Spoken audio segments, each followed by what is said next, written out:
హైడ్రా దూకుడు వివరిస్తుంది. తాజాగా బీఆర్ఎస్ పార్టీకి చెందిన ఎమ్మెల్యే కూడా అనురాగ్ ఇన్‌స్టిట్యూషన్ సంబంధించి కూడా నోటీసులు అందడం జరిగింది. దానికి సంబంధించి మనతో మాట్లాడడానికి బీఆర్ఎస్ ఎమ్మెల్యే పల్లా రాజశేఖర్ గారు ఉన్నారు. సార్ ఏంటి మీ అనురాగ్ ఇన్‌స్టిట్యూషన్స్ వయలేషన్ చేసిందని చెప్పేసి మీకు నోటీసులు కూడా ఇచ్చారు. దానికి సంబంధించి మాకు ఏ సంస్థ కూడా నోటీసులు ఇవ్వలే. హైడ్రా కానీ మరే సంస్థ కానీ నోటీసులు ఇవ్వలే. మేము ఎక్కడ కూడా ఆక్రమణలు చేయలే. ఇవాళ ఇరిగేషన్ డిపార్ట్మెంట్ వాళ్ళు ఒక కంప్లైంట్ ఇచ్చారు. 22వ తారీఖు 23వ తారీఖు మేము అనురాగ్ ఇన్స్టిట్యూషన్స్లో వెళ్ళాను, చూశాను.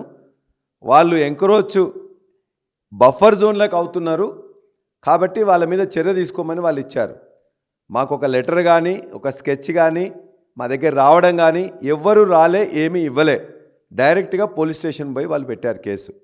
మాకు పర్మిషన్లు ఉన్న తర్వాతనే ఈ కన్స్ట్రక్షన్స్ అన్నీ చేసినాం. అనురాగ్ యూనివర్సిటీకి సంబంధించిన నీల్మా ఇన్స్టిట్యూట్ ఆఫ్ మెడికల్ సైన్స్లో ఇరిగేషన్ డిపార్ట్మెంట్ వాళ్ళు ఒక స్కెచ్ వేసి మెజర్ చేసి joint inspection revenue department irrigation department చేసి ఆ హద్దులు నిర్ణయించి వాళ్ళు ఇచ్చిన ఎన్ఓసి, రెవెన్యూ ఇచ్చిన ఎన్ఓసి, కలెక్టర్ ఇచ్చిన ఎన్ఓసి, హెచ్ఎండి ఇచ్చిన NOC, conversion of land use, permissions, fire department NOC, airport authority NOC ఇవన్నీ తీసుకున్న తర్వాతనే కన్స్ట్రక్షన్ మా భూమిలో 10 మీటర్లు లోపలికి మేము జరిగి దాని సెట్ బ్యాక్స్ ప్రకారం కట్టుకున్నాం తప్ప 1 ఇంచు కూడా ప్రభుత్వ భూమిలో కానీ లేక ఎఫ్టీఎల్ లెవెల్ కానీ మేము కట్టలే. ఇవాళ కూడా ఏ ప్రెస్ మిత్రులు వచ్చినా వాళ్ళందరినీ కూడా తీసుకెళ్ళి అధికారులు కూడా వచ్చి సర్వే చేసి ఇగో ఇది ప్రభుత్వ భూమి ఇక్కడ నీ దాంట్లో ఉన్నది, లేదు చెరువు భూమి నీ దాంట్లో ఉందని చూపించమనండి. అర్ధగంట లోపట్లో మీ అందరి సాక్షిగానే నేను దాన్ని కూలగొడతా. మీరు అన్ని రకాల పర్మిషన్స్ ఉన్నాయంటున్నారు. సేమ్ ఇప్పుడు అదే నీటిపారుదల శాఖకు సంబంధించి ఒక ఆఫీసర్ పోలీస్ స్టేషన్లో కంప్లైంట్ ఎలా చూస్తున్నారు? నీటిపారుదల శాఖ వాళ్ళు నాకు ఇచ్చింది పర్ఫెక్ట్గా ఇచ్చారు. జాయింట్ ఇన్స్పెక్షన్ చేసి స్కెచ్ చేసి దాని మీద మెజర్మెంట్స్ రాసి నా భూమి అందులో రాదు, బఫర్ జోన్లో కానీ ఎఫ్టీఎల్లో కానీ రాదు కాబట్టి మాకు ఎన్ఓసి ఇస్తున్నామని చెప్పి వాళ్ళు ఇచ్చారు.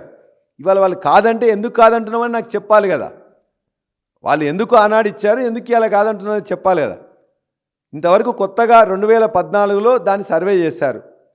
ఇప్పటి వరకు ఈ 10 ఏళ్లలో మళ్ళీ సర్వే చేయలే, కొత్త నోటిఫికేషన్ రాలే. దేని ఆధారంగా వాళ్ళు చెప్తున్నారో మాకు తెలీదు. వాళ్ళు ఉన్నట్లయితే మాకు ఇస్తే ఆ నోటీస్కి సమాధానం చెప్తాం.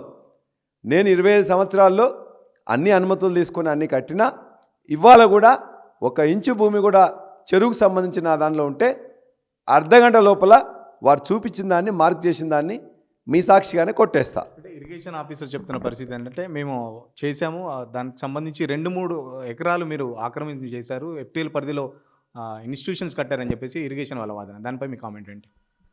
చెరువుకు సంబంధించిన 2-3 ఎకరాలు కాదు, 2-3 ఫీట్లున్నా 2-3 ఇంచులున్నా నేను ఎక్కడ దాకా వస్తానో అంతవరకు మొత్తం కూడా నేనే కొట్టేస్తా అని చెప్తున్నా. మీ సాక్షిగానే చెప్తున్నా. మీరు కూడా వచ్చి చూడొచ్చు.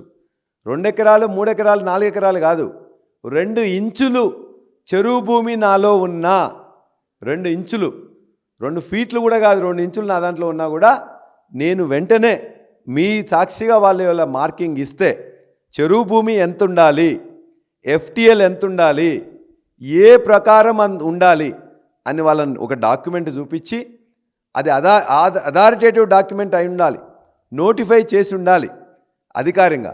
అటువంటి డాక్యుమెంట్లో ఎఫ్టీఎల్ చిత్రీకరించి ఎఫ్టీఎల్ నుంచి నా ల్యాండు ఒకవేళ ఎఫ్టీఎల్లో నా భూమి నేను ఉన్నట్లయితే నా కాలేజీ ఉన్నా నా యొక్క వేరే ఏదున్నా కూడా ఖచ్చితంగా అర్ధగంట లోపలనే వారి సాక్షిగానే ఎవ్వరు రానవసరంలే నేనే కొట్టేస్తా.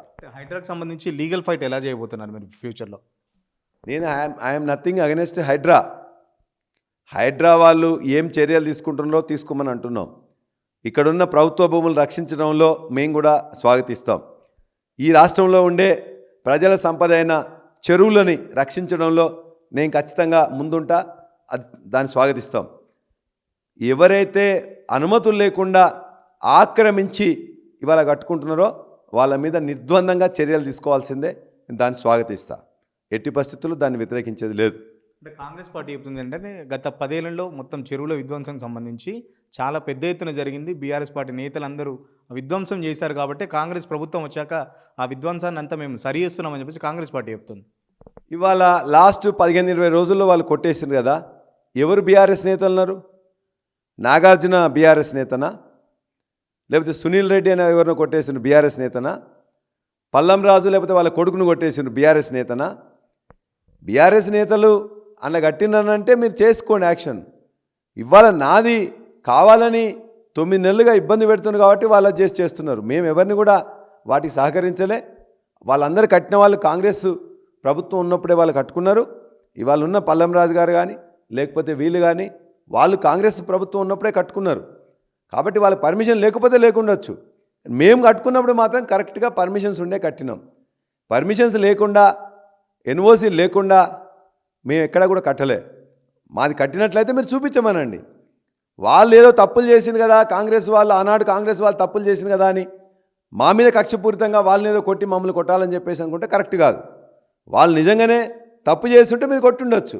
మేము తప్పు చేయలే, ఆక్రమించలే, ఎఫ్టీఎల్లో లేము, అనుమతులన్నీ ఉన్నాయి. కాబట్టి మరి పరిశీలించండి. చూసిన తర్వాత నిజంగానే తప్పు ఉంటే మాకు చెప్పండి. మీరు కొట్టాల్సిన అవకాశం ఇవ్వకుండా మేము కొట్టేసుకుంటాం. ఎందుకు బీఆర్ఎస్లో ఇంతమంది ఎమ్మెల్యేలు ఉండగా రేవంత్కి ఓన్లీ పల్లా రాజేశ్వర రెడ్డి ఎందుకు కనబడుతున్నాడు? నాకు విద్యా సంస్థలు, హాస్పిటల్స్ ఇవన్నీ ఉన్నాయి. నేను నిక్కచ్చిగా మాట్లాడతా, ఏనాడైనా పోరాటం చేస్తా. 25 సంవత్సరాల్లో ఏదున్నా తెలంగాణ ఉద్యమంలో జైలుకు పోయిన వాడిని.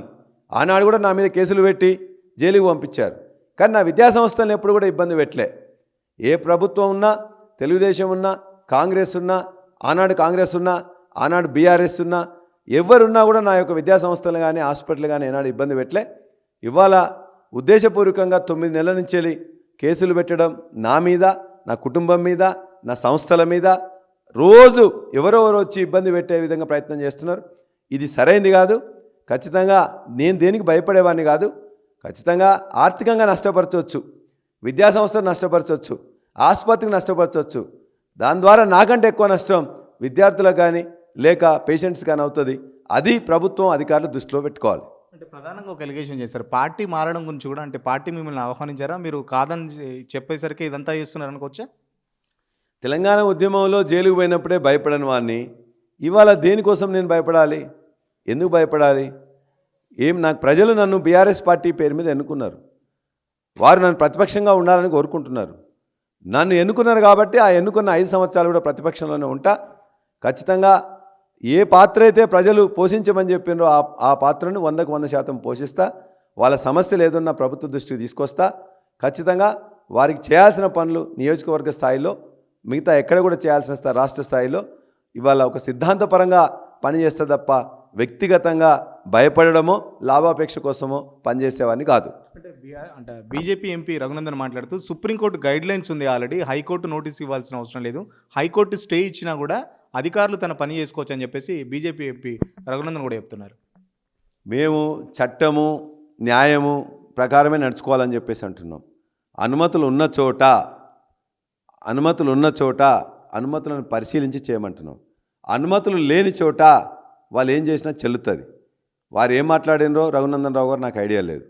Supreme court, high court guidelines, rules, directions ఏ విధంగా ఉంటే ఆ విధంగానే కట్టుబడి అందులోనే ఆ యొక్క ఫ్రేమ్లోనే పనిచేయమని చెప్పేసి అడుగుతున్నాం. వారు ఎవరికి నీ బిల్డింగ్ ఇక్కడ ఉంది అని చెప్పేసి అంటే పర్మిషన్స్ అని ఉన్న తర్వాత ఏం లేకుండా కొట్టేయమని చెప్పేసి అంటారా?